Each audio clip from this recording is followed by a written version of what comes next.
कशी चढते. Wow, small small garden आणि small घसरकुंडी. या या या या, हळू बसा. चप्पल निघाले. राहू दे आता. हां, राहू दे. या, हां, सरळ बसा, सरळ बसा पिलू.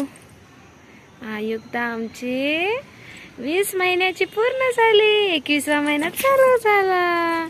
आज 1 सप्टेंबर 2024 आहे आणि आमची दीदी स्मॉल गार्डनला आल्या. आणि ही दीदीची सायकल आहे आणि बॅक साईडला आमचं गार्डन आहे आणि ह्याच्या बॅक साईडला आमचं घर आहे. इथं स्वामी समर्थांचं आहे, हो की नाही. आयुक्ता एकटीच येते खेळायला. आयुक्ता आली, आयुक्ता आली, आयुक्ता